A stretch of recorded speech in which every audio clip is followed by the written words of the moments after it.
we're in the business.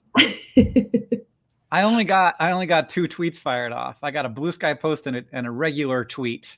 30 seconds. That's that's how much. Apparently, it takes 15 seconds to say "happening now." Platform. Hello, everyone. It's Hank and Nicole from SciShow. Sorry, I wore my Crash Course shirt. I feel like it's a little. What are you doing? What are you doing, Hank? That's how organized I am. Everybody, this is Nicole Sweeney. Nicole Sweeney has been. Hello. How long have you been? 10 years. 10 years. December 1st was my 10-year anniversary. I got my microscope. It's downstairs. So, but thank you for the microscope. You get antique microscopes if you spend 10 years at Complexly, which is a truly useless gift. Yeah, but it looks really cool. So okay, good. I'm glad you think so. And we had a debate. We were like, people don't want another object, and I was like, I'm giving them an object. Too bad. Nicole's the executive producer of SciShow, so that means that she's my boss when it comes to SciShow stuff. You're also the executive producer of SciShow. It just means 2 different things. Right? Yeah. At the end of all of our videos, Hank, you are the executive. Every video ends at the end of Tangents. I said this: the executive producer, Nicole Sweeney, and me, Hank Green. But my executive producer is a usual executive producer credit, which is the thing that you give to a person who was involved, but like you can't really say how or why, but you want, like, they want to be on the screen. But you're at Complexly, the executive producer position is the head of a channel. Yes, that's correct. And I can't tell you if that's a good idea or not, but it is. And I hope it's a transferable skill for people. When I have a question about SciShow, I ask Nicole, and when Nicole wants me to do something with SciShow, she asks me. She doesn't tell me to do stuff. And we are doing a couple of things right now. One, we've just launched a YouTube video, which is our yearly postcard campaign. We did this last year. For people who don't want to give every month on Patreon, we basically let you give a one-time thing that's either like $2 a month or $5 a month. Our most common Patreon pledge is $5 a month. And so if you want to give $60, that's just $5 a month, but you can just give it one time instead of over the course of every month for a year. Or you can give us $25. And Nicole is 10 out of 10 slaying, just so you know. Wow, thank you. Nicole, I'm wearing a Crash Course shirt. Nicole is wearing an outfit that she almost certainly created herself. I did. That's true. Yeah, it's got little letters on it. I chose it because it's, I felt like I looked like an elementary school teacher. The vibe I thought I was going for. I'm here on behalf of SciShow Kids. Stephanie from Burbank just sent in an order. Thank you, Stephanie. I assume this is Burbank, California, so I hope you're doing okay. And I should mention that if you do want to support folks who are involved and affected by the fires in California, we have a link at the top of the description for that as well. And we got a lot of people in Los Angeles, both friends and staff. And then in exchange for that money, that if you give $25 or $60, we will send you a signed postcard signed by all of the hosts, including me. That's one of my other job titles at SciShow. Also, I'm a Frog fan. And as part of that, you will get a link to a video where I tell you one of my 4 favorite frog facts. Combining kind of all of your jobs in one, actually, really, you're listening, you had the facts, that's really kind of like the essence of your role on SciShow. Yeah. So with the postcard, with $25 you get one. You don't know which frog fact you're going to get. With $60 you get all 4 frog facts. That's how it works. It's a great deal, honestly. Yeah. And so thank you to both Stephanie and Ziad from Abu Dhabi for getting a postcard. Nicole, I don't know how old you are, but I am now at this point where I'm this far away from my computer, and I'm doing this to read my compuper. Oh, it's a problem. Oh no, I'm not that much younger than you, so that's upsetting. I don't like that. Frogs in chat. Thank you everybody for frogs in chat. They are the best. One of the best animals. There's a lot of great animals, Hank. There's a lot of great animals. Like, arguably, many animals are among the best animals. The frog form, I think, works well. Obviously, there's a lot of them. It's got its issues, though. It's not well suited for what we throw at them. But also your postcard comes with really adorable art that is created by the SciShow team and an extra fact on the front. What do you mean when you say it's not well suited for what we throw at them? They're just porous.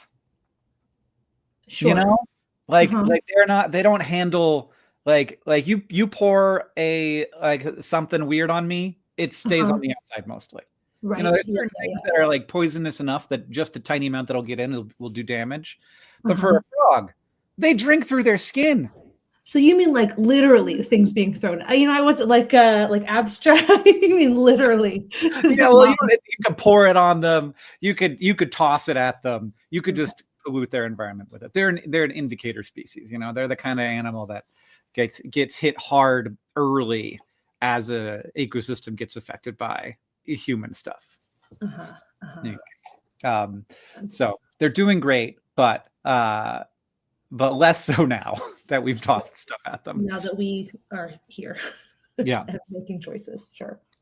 So in addition to getting people to, thank you to Ziad and thank you to Joel, and thank you to Brandon and Ivan and Robert and John. I don't know if those are all recent. Those were all, rough in the last 10 minutes. We're doing experiments. So what has happened, this is the other conceit of the day. The SciShow team has sent me boxes of experiments, and I have to figure out how to do the experiment just by the materials I get inside. It's like the technical challenge on the Great British Bake Off, except science. Does that work? Does that make sense? So I've got the thing, and it's like, do the science experiment, but no instructions on how the science experiment works. Right. Correct. So this one's fairly heavy. I don't know. I assume that there's I do have the instructions if Hank gets really lost, if you're really struggling. But first thing is I luckily have scissors handy so that I can actually open this experiment 1. Are you guys excited about the experiments? I'm excited. Are you? Because you're the only person I get immediate feedback. Yeah, that's true. I'm personally so excited because I haven't actually seen the objects, so I have a list of like explanations. Yeah, but I'm excited for like the reveal, the unboxing. Yeah. So I'm excited to sign people's postcards. I'm excited to send them postcards. In the meantime, let's unbox an experiment. Okay. Well, it looks like we've got fastest paper. Oh, well. Maybe the first unboxing. I feel somewhat confident I know what's about to happen. We started off with the easy one, it seems like. Though this is my office, so I don't know. Oh, we got a bottle, but it's unlabeled. An unlabeled bottle of black liquid. So if I was a frog, I would not be signing up for this, but luckily I'm not. We've got a second unlabeled bottle of black liquid. Why do I have 2? Is it perhaps because it's so complex or like this is so easy that I should figure out which one is the Diet Coke and which one is the Coke? Is that the idea? I have to figure out. Oh, you're on the right track. Yeah. Okay. Well, okay. So that makes sense. I mean, I can open them. They've got different colored caps, and that makes me feel. Well, maybe they were switched. Yeah, I'm sure. I feel like that's one of the first things I would do. If you go to the trouble of peeling the labels off, you got to also add as much complexity as possible. Can I tell this by smelling? That smells like Coke. That smells like Diet Coke. Am I that good? Are you that good? That doesn't taste like Coke. Uh-oh. I think this is Coke Zero.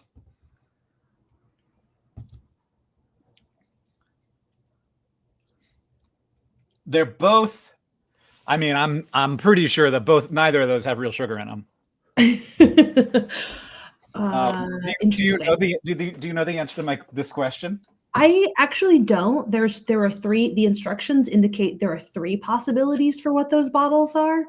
Oh, I have extra supplies. It doesn't make sense to me based on what the three possibilities that I have in front of me that they could be. The taste test should have been obvious. So I am unclear. Okay. Well, luckily I got. Okay. I have confirmation that you are right. That one is Coke Zero and one is Diet Coke. Yeah. Coke Zero is not on the instruction list that I have in front of me. The three options on the instruction list were Diet Coke, regular Coke, and Dr. Pepper. And I was like, oh wow, that would have been great if there was Dr. Pepper, and I could have been surprised. But yeah, 3 didn't fit in the box. Buzz said. This Buzz, I'm assuming, is responsible for the gorgeous presentation of these. And I've got. I mean, I don't know if you guys know how big how big this goes. That's why I was given a cup. So that I could pour it, so that it wouldn't, because I can't put a Mento in one of these right now. Yeah. In my office. No, not in your office. With a splash tray. So I'm going to put it in a cup. And I think both Diet Coke and regular and Coke Zero will work for this. Though I'm eliminating some of the bubbles right now. I just eliminated a lot of the bubbles, actually. That might have been a mistake. What the heck, Hank? You're so good. Buzz was impressed by me. Yeah, by your immediate registering of Diet Coke and Coke. I don't think I would have known the difference personally. I hate Diet Coke. That's why. Okay, you're like one of these days, like problem. Bad. So, and then the situation that what happens is inside of any cola, there's a bunch of dissolved gas. Obviously, we know this. There's carbon dioxide that's dissolved, and then inside of a Mento, there's sugar, and there's also a bunch of like tiny, like if you put this under a microscope, you'd see a bunch of little divots. And so those are little nucleation sites, and there are more and more nucleation sites as the sugar dissolves. And this works with Diet Coke or not Diet Coke, but the sugar will dissolve faster in Diet Coke because there's no sugar in it already. So there's more space for the sugar to dissolve into, and the concentration gradient is higher. Before you drop it, thank you to Peggy and Emmett for. Thank you to Peggy and Emmett for buying postcards. And then I drop it in, and it'll just more and more nucleation sites as it dissolves. And then those would be more opportunities for that gas to get out of the liquid, which is, it's not an equilibrium. Otherwise, it would stay fizzy forever. Mm-hmm. It's trying to get out. So we're going to let it out. But nothing happened. Did you guess wrong? No, I think what happened is I fizzed out too many bubbles pouring it out. So like the thing I should do, but I don't want to do, is put it direct into the bottle. Oh no! should I do it? I'm so stressed for your beautiful office. Okay. Camera charger moving a little further away. Phone moving a little further away. Yeah. Clear some of the danger out. Get a little barrier between it and my $4,000 computer. Those are all my SD cards up there, but I think that it won't shoot toward them. And let's see what happens. Oh God, yeah, okay, all right. Oh, we're good. Okay. Whew. Beautiful. Yeah, that happened. Give me some $65 postcards, and Hank will shout you out on stream, or a $60 4 postcards, and you get all 4 frog facts. Did you feel like that wound up being underwhelming given the amount of like setup anxiety? I had no idea how it was going to go. You can try the Coke Zero and see if it goes harder. It's still going. It is still going. Yeah. But I was like, I don't know how crazy this is going to be in your office. It was fine. That was you have the correct amount. I've made it go hard before. I think the real, if you do just a little hole in the cap, that's how you make it really go. Ooh! Whoa! The Mento is sitting on top. Oh, you can't see it. I can't see it over. Yeah. There we go. Ooh! Oh wow! It just sort of sat on there. All right. Well, what a nice, calm experiment we've done.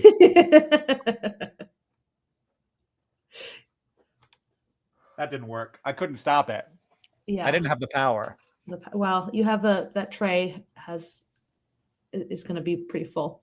Yeah, I feel like it's all about the number, like the number of nucleation sites matter. So like it's about there's so many things. There's the amount of gas that's still left in the solution. There's the amount of mentor that goes into it. There's how much water is in it, so how much like space there is for the fizz to occupy. It's amazing. It's like emptied out most of the Coke, which is great because I fucking hate I hate Diet Coke. Thank you to Tracy and Dawn. And you have to, they've been promised that you will shout them out. Tracy, Dawn, John, James, thank you so much for supporting SciShow by getting postcards. And also Alice. Where's Alice from? I can look. You're in Colorado, and Tyler is in Utah, and David in Indiana, in a town in Indiana I didn't even know about. I clicked on a button and I broke it. How do I fix it? I don't know. Okay, hopefully if I just refresh, that'll fix it. It might not. Well, time will tell. I mean, we're doing real-time experiments here. We're testing the Mentos. We're testing the refresh button on Hank's browser. Takaya from Pennsylvania and Sarah from Wisconsin. Oh, we got like 3 or 4 people in the last minute. Thank you. And McKenna and James and John and Dawn and Dawn, you live in Florida, in Homestead, Florida. I could look up your house if I wanted to. That's weird. Let's not do that. Let's not look up people's houses. Just because we can do things doesn't mean we should. We have your address. We need it to send you postcards. Right. Yes. It does still seem a little weird. Oh, Nicole, I got to tell you the truth. I hurt my knee ice skating right before this. I went and like chaperoned Oren's ice skating party for school. I fell and I hurt my knee. You can't fall anymore. You start reaching a point where you really can't. Falling becomes like a much bigger deal. I feel like I used to just fall down all the time. I mean, I'm like a really clumsy person, and it used to be kind of a non-issue. Yeah, all the falling that I did, and now all of a sudden, it's not a non-issue. It's like a whole freaking thing. Like it becomes a whole thing you have to deal with for like months. Mm-hmm. Pretty sure my knee's gonna hurt like a month. I from slide down the stairs a lot because I just am like running. I just like go, and so like I have a really like I have in the last like couple months had to become like really diligent to like when I'm like taking my dog down the stairs. Yeah, Oren's like gonna like looking at his iPad, like watching a video on his iPad going down the stairs, and I'm like, sir. I love you, and it's important to me that you not die. Like you can't do that. You can't do that anymore. You can't. You gotta stop this behavior. Break those habits young. So this. Thank you for watching our SciShow live stream. If you watched our most recent video, you know that at SciShow, we are currently selling postcards to help fund the channel. There's a lot that goes into SciShow. We have fact checkers, we have writers, we have producers, we have animators, we have editors. We have started to try and work with a lot of up-and-coming science communicators and give them opportunities to learn how to do it right and do like good in the world. It's a messy world out there. It's easy to make videos about stuff without caring much about the truth. And I think that those people won't have the longest of careers, but there will be someone else to replace them. But we have over the last 12 years of making, 13 years of making SciShow. 13 years. SciShow's a teenager now. SciShow is a teenager now. We've built up a lot of systems to do it as good as we can. And we always want to be getting better, and we always want to be working hard to earn your view, but also to be accurate. And those two things, we hope we dedicate ourselves to trying to have those things coexist, which not always is the case with stuff in the internet media space. And we also want to always be free. So we don't want to charge for our content, but that means that some people who can pay, so that lots of people who can't pay don't have to. and it can be available for everybody. So thank you so much to everyone who supports us on Patreon, but also to everybody who gets a SciShow postcard during this campaign. And it's at complexly.com/postcard. If we're $25, you can get one postcard signed by all the hosts with a fact on the front and a frog fact video linked from me on the back. And if you get $60, which is $5 a month for the whole year, then you get 4 frog facts and 4 postcards and 4 sets of signatures and 4 beautiful pieces of art on the front from the SciShow team. So there's lots of cool people doing cool stuff. And we are also, if you hadn't heard, Nicole, can you explain what I'm doing with these boxes?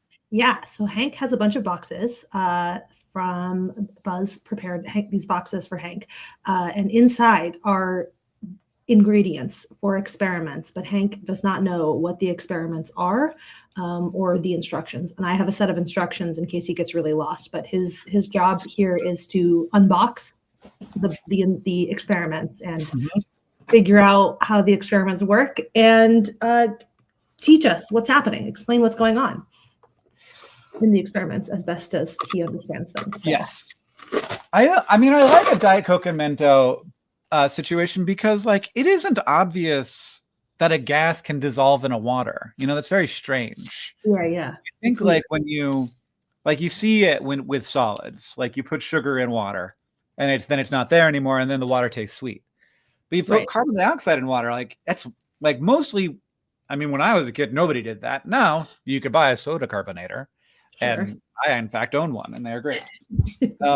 And you can But like a lot of the gas bubbles out, so it doesn't look like you're actually dissolving the gas. It looks like it's mostly just like getting shoved down and then it's coming out. But if you increase the pressure enough, you can dissolve a gas in a liquid. In fact, you don't have to increase the pressure more than atmospheric pressure. As we all know, there's oxygen in water. Otherwise, there wouldn't be all that life in there.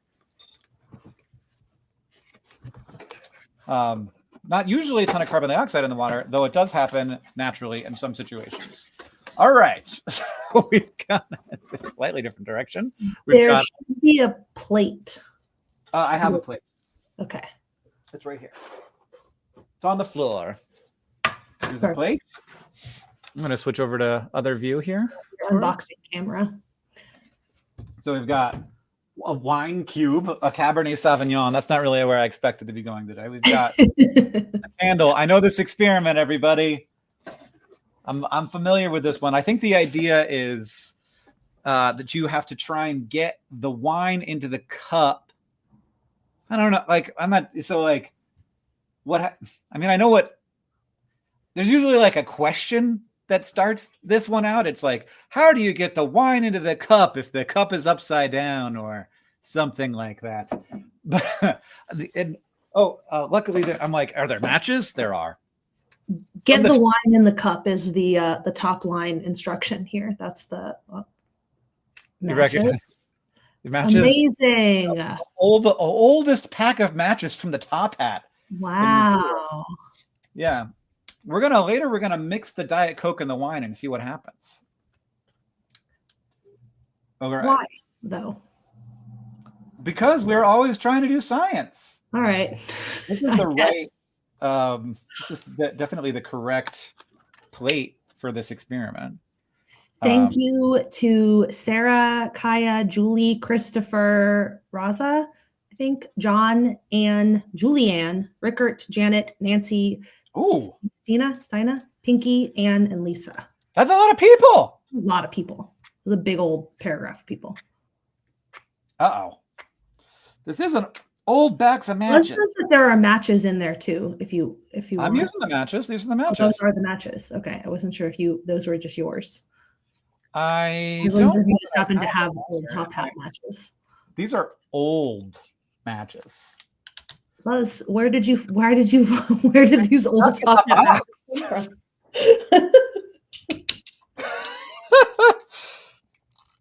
Okay. I just assumed that those were yours because that box was so old. Wow. What is that supposed to mean? Well, I didn't mean it like that, but I don't take it back either. I have a bunch of candles in here, so you'd think I'd have matches. There we go. Match number 3 is the charm.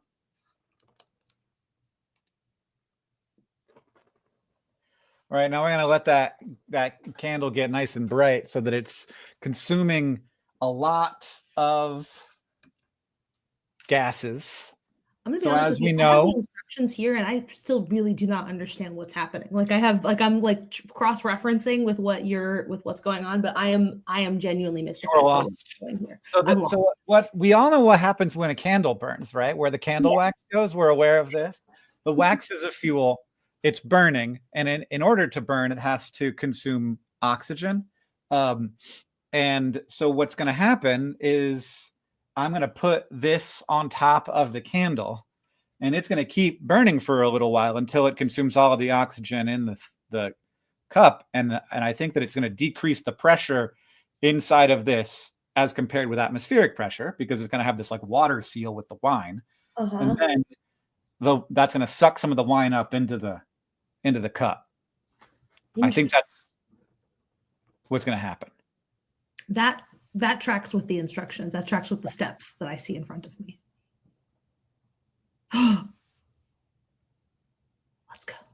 Let's go. Ooh. Oh, I didn't put enough wine. Oh, it's floating. Let's see. Yeah, it's in there. Look at it. I like that the candle floated for a second. Yeah, that was fun. Plop. Thank you to Caroline and Aubrey for getting postcards. Yay. It smells like wine and matches in here. Wine and matches. I could see that being like a candle scent. Wine and matches. That feels like a not unpleasant combination. Sulfur. All right. Well, now I have to. You guys have gotten me a lot of great experiments that have shallow dishes and liquid.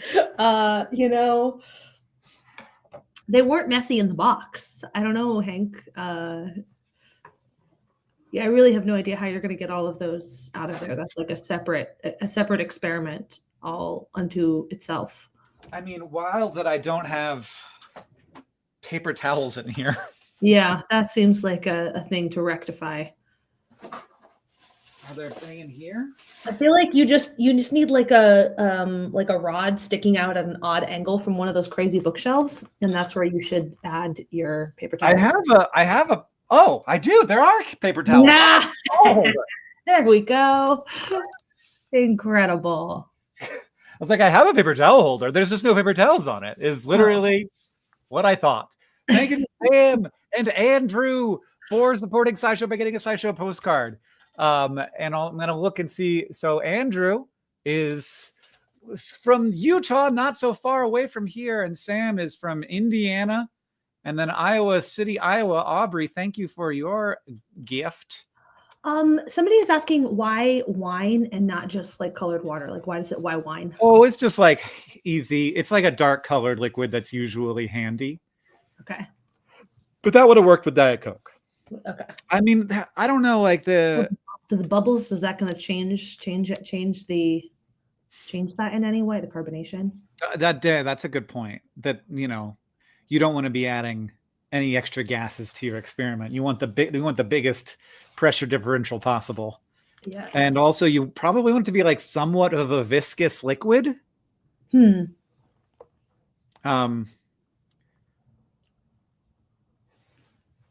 don't know. Okay. But it worked.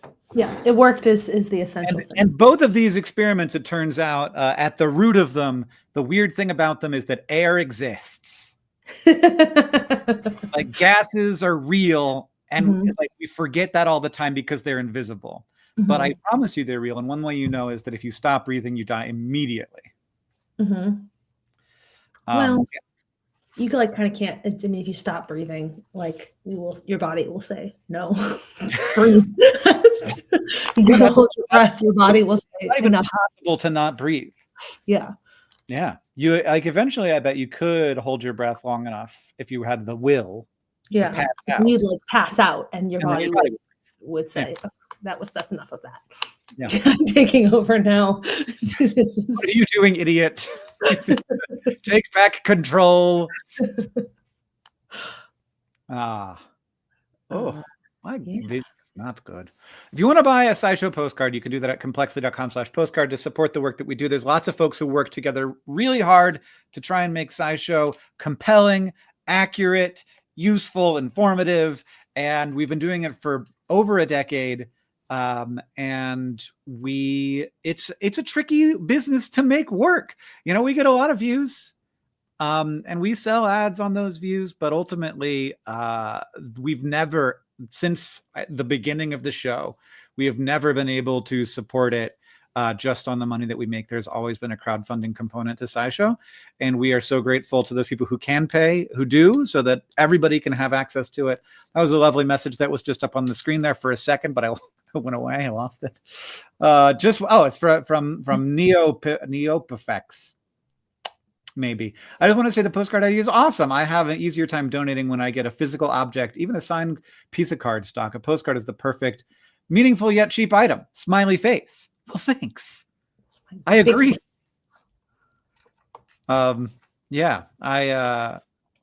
We've thought about a bunch of different stuff, but it's quite easy. Also, it comes along with a free piece of content that is exclusive to you. Exclusive content. Exclusive. Yes. Unique. Hank Fraud Fact.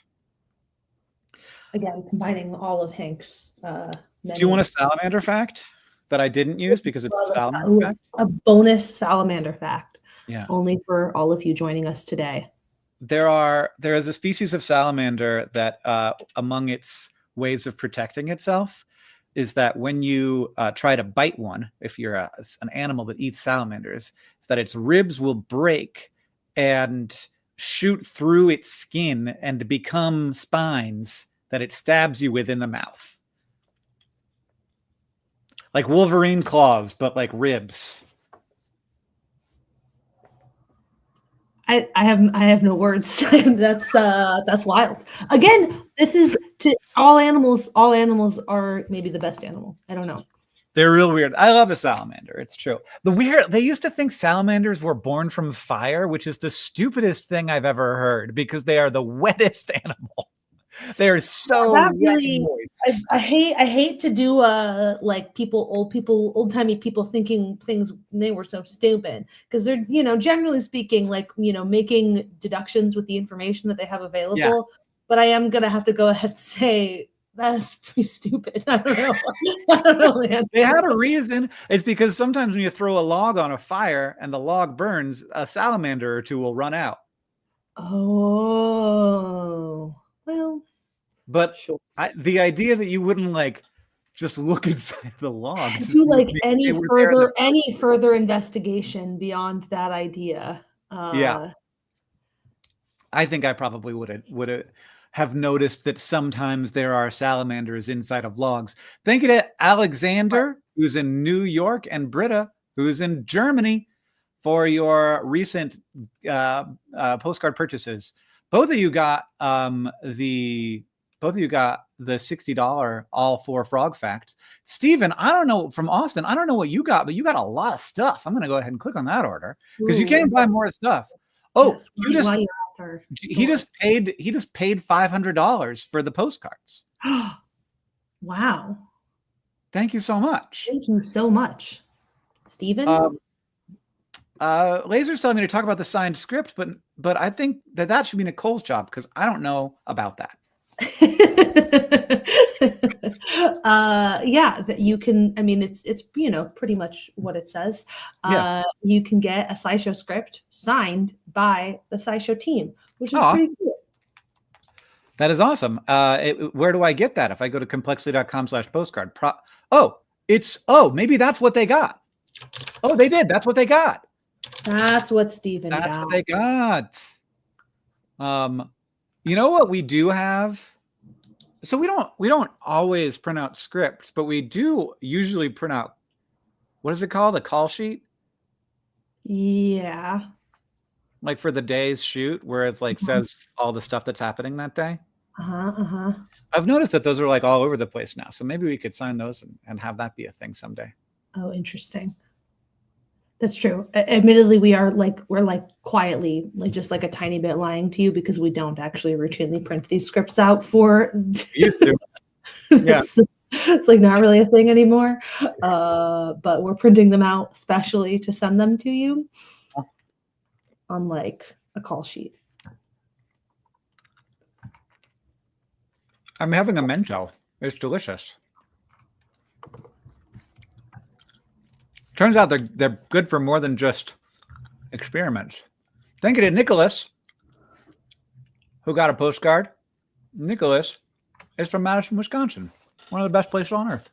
Tuna is pointing out that the call sheets include like personal info, so those are not actually a thing that we can. That's a good point. We can send out. Good flag, Tuna. Excellent point. Great observation. Okay, for recent joiners, explain our experiments. Yeah, so Hank has a collection of boxes, beautifully assembled boxes by our communications coordinator, Buzz.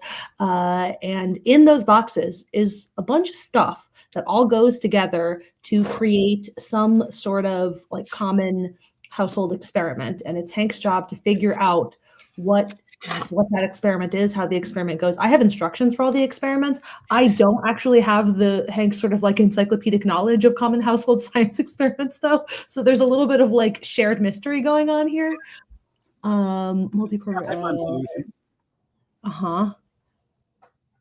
Contact solution. Okay. Oh, they're numbered in order. Perfect. Okay. Yes. Yeah. Contact solution. Great. Perfect. I know what one we're on then. So let's see. Oh, okay. So I think we're making slime. Now, this is very much, it's very much a Great British Baking Show kind of situation, in that it's like, now make the slime, the way that on Great British Baking Show, they're like, make the dough.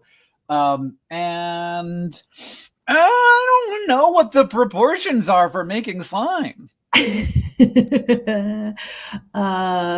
You are correct.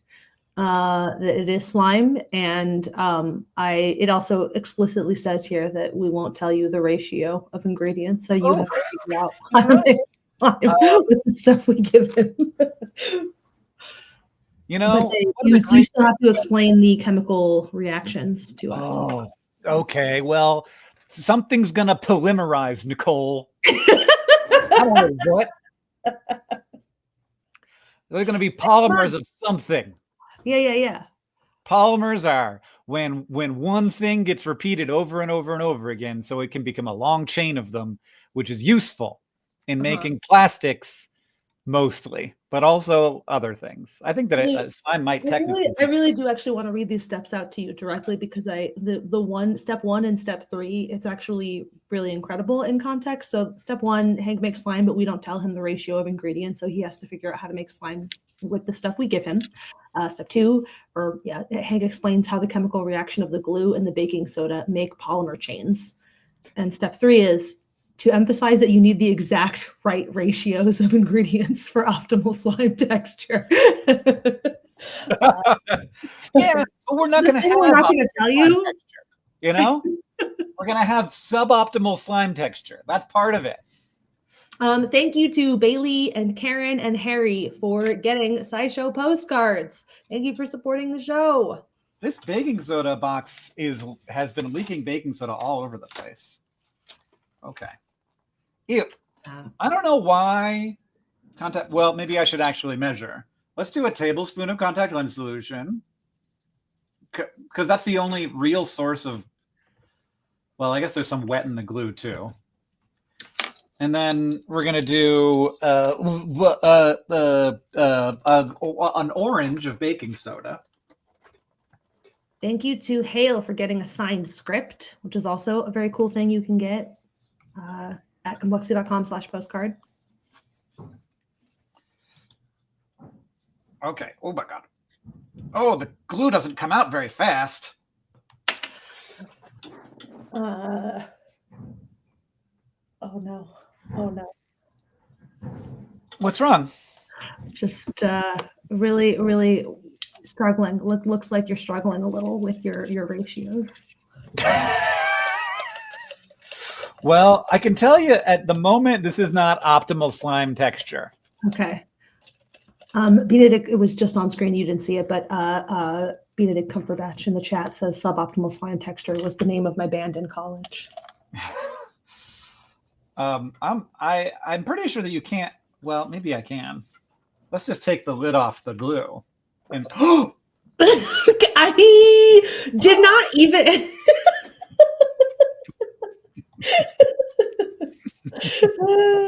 Well, all the glue's going in. You know, all the glue's going in. That's a lot of glue, but that's like I need a fair amount of slime to actually be able to like take it out and do stuff with it. Yeah. But it also means that like all of the rest of your additions, as far as your like as you try to get the ratio right, you have to take the opposite approach with everything else because That's right. You can't add any more glue. Well, I definitely got slime. I definitely have some slime here. Some slime. Is it still a suboptimal texture? I would say this is a suboptimal texture. Yeah. Yeah. It's looking pretty. I mean, it's kind of hard to see, wet. Is the word I'd use. Okay. So we're gonna dash in a little bit more baking soda. Do I know what the baking soda is doing to the glue? No, because I don't know what's in the glue. Okay. Interesting. I also apparently put way too much freaking contact lens solution in because it's so wet. All right, everybody. Here's my suboptimal slime.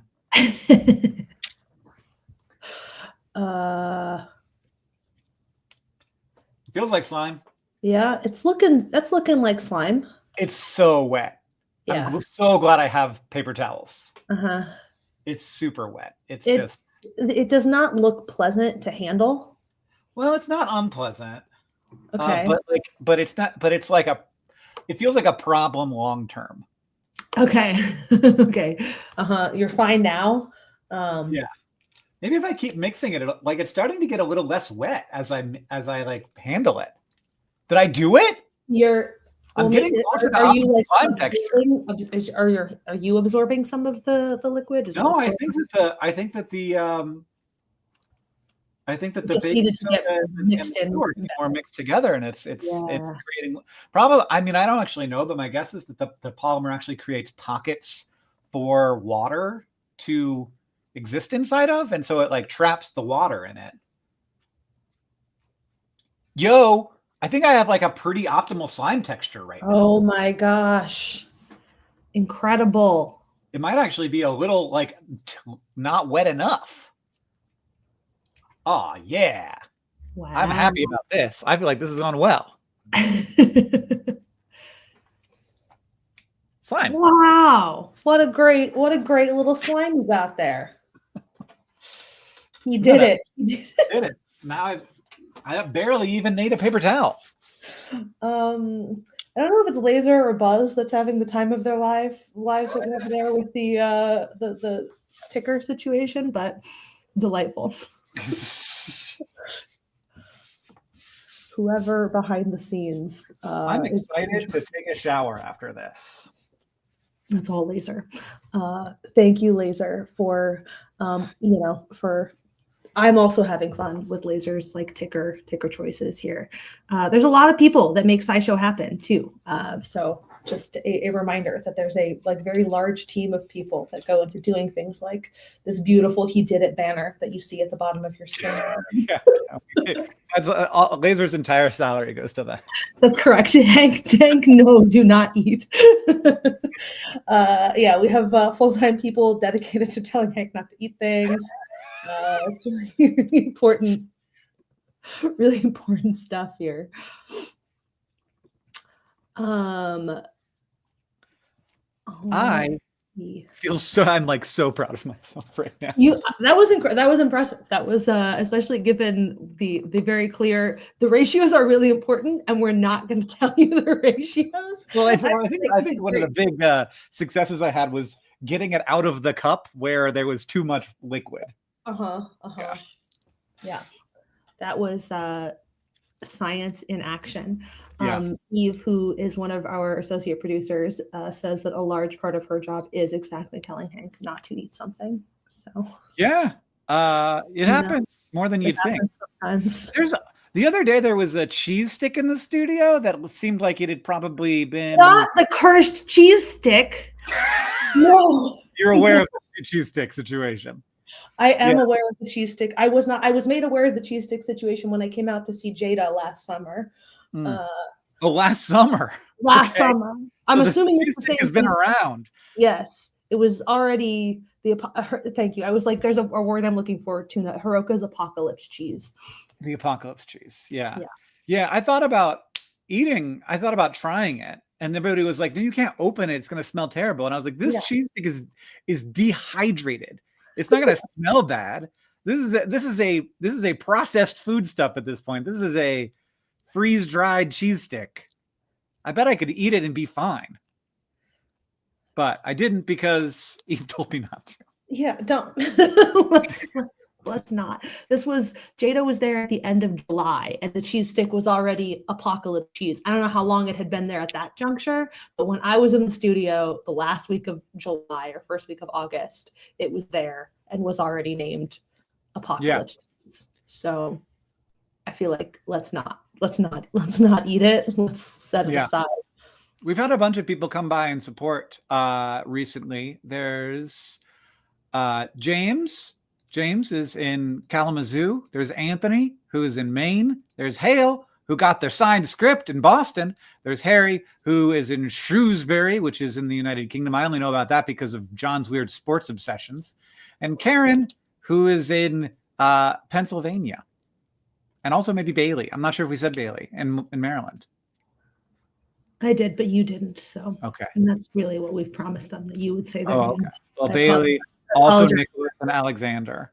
Thank you. I'm just making fart noises with my slime here. We're also, worth acknowledging too that all of this is very important kind of in this moment in time with the rise of the ever-changing media landscape. I was like struggling to figure out how to articulate the thing I was trying to say. The ways in which media is changing, there's being like driven by sponsors. There's like AI, like figuring out what things are real and true. And it's really, really important to be able to make this show exist on our own terms and with actual fact checkers that we pay to do the fact checking. And all of that is only possible because of your support, the audience support here. Have we ever talked about our internal AI policy publicly? We maybe shared it on LinkedIn or something. I don't know how we have not. SciShow has not talked about it on the channel. It exists somewhere publicly, but we have an AI policy. None of the words you ever hear come out of a SciShow's host's mouth were written by an AI. They're all written by people. They are written by people who sometimes use AI as a tool, and in the same way, we sometimes use AI as a tool when doing like content-aware fill on Photoshop. Like it's can be very helpful to have artificial intelligence, machine learning types of tools. But there's just like the current iteration. It's as a person who has used those tools and also creates content separately. It's very obvious to me when something is entirely written by AI, and also, well, I guess if it comes out of a regular person's mouth, it's not always obvious. Sometimes I'm like, this is just very badly done, or they didn't know about this. They didn't do the research well. But the thing is, it doesn't do the research well, and so you need people to be involved. But also, I don't know, we're good at the thing we do, and it's writing something that's not just like has information in it, but is also like structured to be compelling and find the interesting parts and make surprising connections between one thing and another, and always be searching for like a deeper context. That's the work of a bunch of human writers who are working really hard, either as staff writers or as freelancers for SciShow. Yeah. And obviously the like information and research piece of this is important, but worth noting too that we have humans that we employ to create our illustrations and our edit our videos, and we also don't use AI for that, or certainly not the wording in our AI policy, which is linked in the chat if you want to check it out. But the wording is that we are not using AI tools that were trained on non-consensual data sets, which like very kind of really specifically just is like carving out an exemption for, there are some like tools in Photoshop for that we do periodically use, but generally speaking, we are not using AI at all up and down the process. Yeah. So yeah, thanks for sharing that in the chat. And also thanks to Julie for gifting 5 SciShow memberships. Which I don't even know. I didn't know you could do that. It's freaking Twitter. Yeah, I was like, why are we there? What did Julie C do? Thanks to Piper in Lincoln and Lisa in Singapore and Natalie in Seattle for your support as well. All right, I have one more experiment box. And then I have a lot of cleaning up to do. Did you carve in cleanup time in your calendar for this? I actually have no idea what I have to do after this. Wow. I have an hour, and then I have a podcast, and then I have to make a Hank's channel video that's currently not even ideated. So that'll be great. I thought I knew what I was going to do. But make a Hank's channel video? That's what? The thing on just make a Hank's channel video is the thing that's on your calendar? Yeah. Okay. Well, Godspeed. Yeah, I have a sponsor that has to go, like I have to send them something by Wednesday, and I don't have any time to do it tomorrow. So this is your moment to really gonna fucking crank one out, I guess. I have 2.5 hours to do it. Hopefully Rocket Money will be happy with what I put together. Okay. I believe in you. Thanks. Explain one final time to the people who are new. Final time. What's about to happen here? Hank has a collection of boxes. Well, he had a collection of boxes. He now has one single box left, which contains all of the supplies to do some sort of common household science experiment. He's made slime. We did some Mentos in Diet Coke with a twist, get the wine in a cup. And now he has one final box, and Hank has to open this box and observe the collection of objects before him and guess what the experiment is, and also explain the experiment to us. I think this is a great idea. It's like the technical challenge. Yeah. I mean, it's especially a great idea because I feel like I've done well. I would think it was a terrible idea if I had just spent a lot of time having you explain to me why. And then we did a version of this for Eons. I had a lot of fun putting the boxes together. This was a couple years ago for Fossil Day, where I filled the tissue. I put tissue boxes and I filled them with little toy dinosaurs. We had to source dinosaurs that were with good models, and the hosts had to guess what the dinosaur was by touch only. Oh wow! It was a lot of fun. Love a mystery game for a live stream. Okay, so far we've got straws. We just got just a ton of straws. I got 33 straws. I got 100 skewers. Hopefully I don't need 100 skewers. That seems like you need all 100 of those skewers. I've got a bottle, an empty bottle that looks like it was maybe originally regular Coke, which is what I actually wanted. We've got caps. We've got electrical tape. We've got X-Acto knife. We've got rubber bands, and we've got balloons. Oh no! I had a thought. I had a thought. What's the thought? Caps. These caps don't go on anything, so these aren't caps.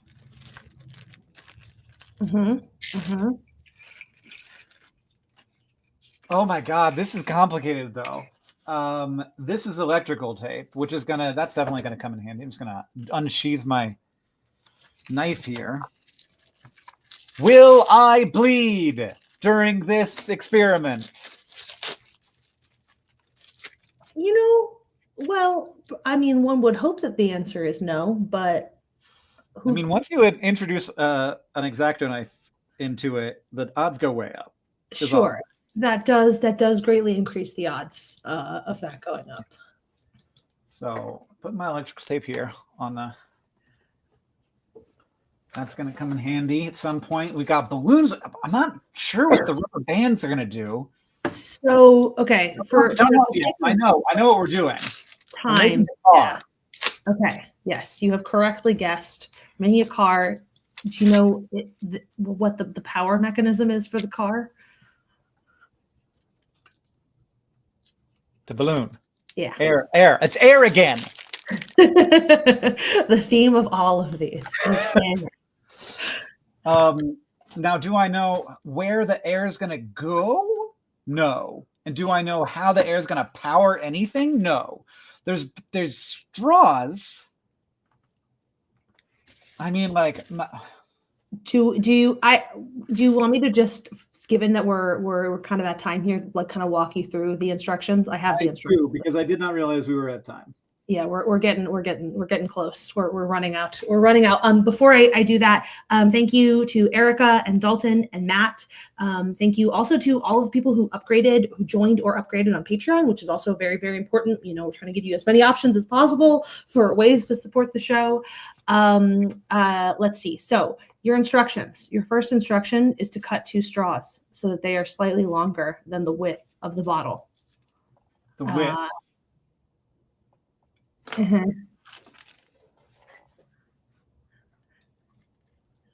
Also Buzz says that when they pitched this idea to Laser, they literally said Bake Off Technical Challenge, but science. So the fact that your go-to description, spot on. Perfect. Okay, I got 2 straws that are slightly wider than the bottle. Tape them to the bottle and make sure that they are parallel. Like parallel. Yeah. Yep, like that.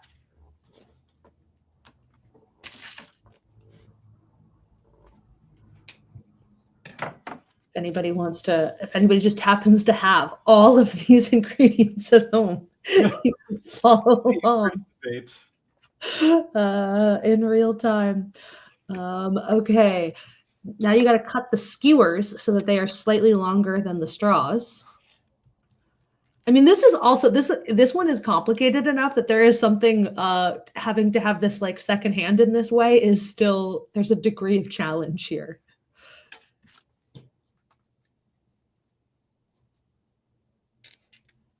Okay, skewers. And then you're going to use the X-Acto knife to make small holes in the center of all 4 bottle caps. I already did it. And push a skewer through one of the holes. Well, I already did it, but apparently I didn't do it good enough. I need more hole. More hole.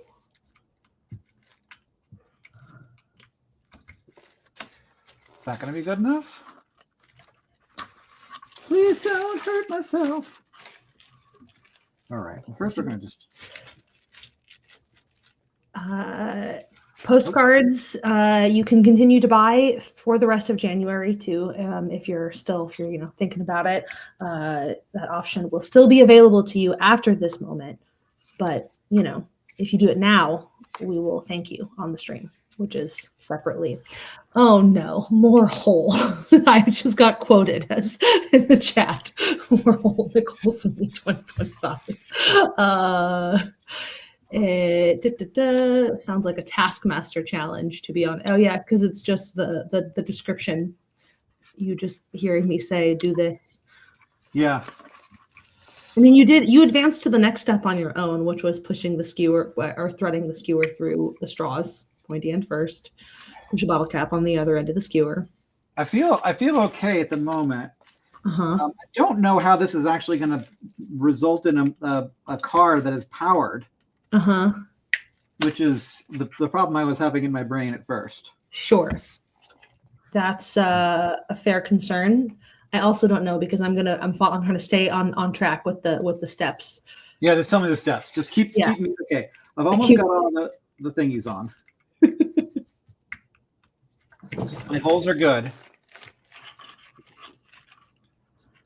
Gotta pay a vehicle tax on that car. Let's see. I broke the skewer, Nicole. Oh no. Well, good thing you have 100 skewers. Like I said, you're gonna need all 100 skewers. I thought the hole wasn't big enough. If there's anything I know, I should have made my hole bigger. And then this goes here. This one's going to be fine because I already pushed one through it. Yeah, okay. All right, everybody. That is a vehicle, if I've ever seen one.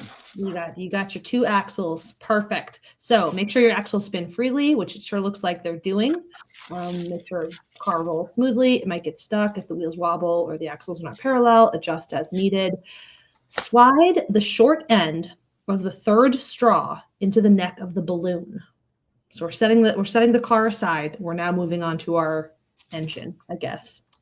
3rd straw into the neck of a balloon? Correct.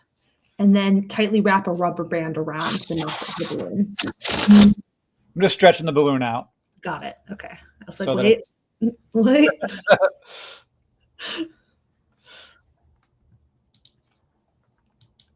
And then I just rubber band this balloon up. Nice and good. Let's see.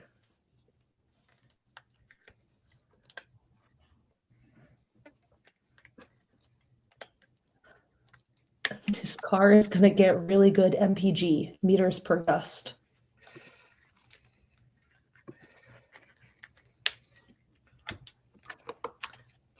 All right. Just joining us right now, Hank is building a balloon-powered car, and we are raising money to support SciShow. You go to complexity.com/postcard and get a signed postcard with one of Hank's fun blog facts, as well as a video I'm describing this badly. Or for $60, you can get all 4 of the postcards that we made. All 4 frog facts. All 4 frog facts. Tightly wrap a rubber band around the neck of the balloon. Blow the balloon up through the straw and make sure there are no leaks. Okay, I did it. Great. And then you want to cut a small hole big enough for the straw in the top of the car.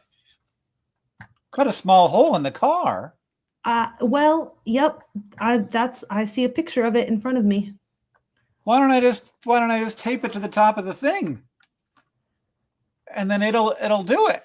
No, well, do I show you my screen? My screen here? I don't know, man. That's what they did. This is definitely not the most elegant way to show you this, but that's what they're telling you to do. But I did it. What's wrong with this? Look at it go. Saying, let him cook. I mean, sure. Show me what yours looks like again. Oh, okay. Did you see? So there's the straw. They cut the hole here. Oh, and then do you cut a hole in the cap? No, it just goes. There's no cap on the front. You don't put the cap. It's capless. The straw. You cut a hole in the top, and then the straw. Oh, and then you slide the straw through the cap. Yeah. But I don't have to do that. I can just tape it to the top. It's just an engine. Yeah. It can come out wherever. I think I do actually feel like your version of it is sufficient. It's not entirely clear to me why. Mine is sufficient, but I think sillier because it goes balloon first, which is fantastic. Oh, that's okay. Yeah. I guess that I understand why. Okay, that makes sense. Why they do it their way. Okay, sure. But I think I put it together wrong anyway. Yeah, it's because it's back. Their way of doing it would have you like where you have the tape. They want you to drill a hole there and then have the straw come out the bottle end, and then that's their end. But look, the physics is the same.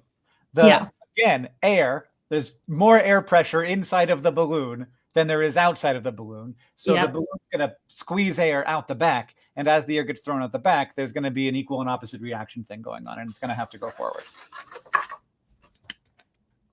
Incredible. The instructions here on this thing say that your balloon car is a great demonstration of all 3 of Newton's laws of motion. Wow. All 3 of them. But I couldn't name all 3 off the top of my head. The 3rd law is that for every action, there's an equal and opposite reaction. So when the balloon deflates, escaping air is pushed out the back of the balloon. In turn, the air pushes the car forward. Newton's 2nd law is the net force acting on an object equals its mass times its acceleration. So acceleration is a change in velocity. You witness this as the car accelerates forward when the balloon deflates. And again, the car coasts to a stop when it floats down. Yep. And first law, object in motion will remain in motion, and an object at rest will remain at rest unless acted upon by an outside force. Yes. Those are important laws. Mm-hmm. It's 5:05. I think that was great. I think we did fantastic. Thank you, Rachel in Waterloo, Asher in Clifton, Matt in Maplewood, Dalton in Glendale, and Erica in Maine. Thank you. And maybe to Piper and Lisa and Natalie and James and Antonio. And I've said some of those names before. Laser pointed out that in all the things that we make possible with your with audience support, we didn't even mention the deep dives. Yeah. That's also a really incredible thing we started doing last year is making much longer videos. They're very, it just takes a lot more time to make them. But it's been really, really cool and exciting to get to explore that approach. So we've done one on the future of telescopes. Last year, we were kind of experimenting with what they were going to look like. And I feel like that first few, we were iterating a little bit. Gorgeous. Look at that. Look at it go. Look at your balloon powered car go. So thank you so much for your support, which has allowed us to make Future of Telescopes and why an ancient Roman shipwreck may help us explain the universe and the chimpanzee war. And we have another deep dive that we've already shot. I don't think we've revealed literally any information about this deep dive that is coming out next month. So it wasn't me. What was I? No, it wasn't. Like, did I do that? I do actually plan on emailing you sometime this week about whether or not you want to host the next one after that. Or actually, you already offered to host the next one after that, and so I'm going to follow up and say, yeah, Hank, you still want to host? Is it true? Is it true? Is it true?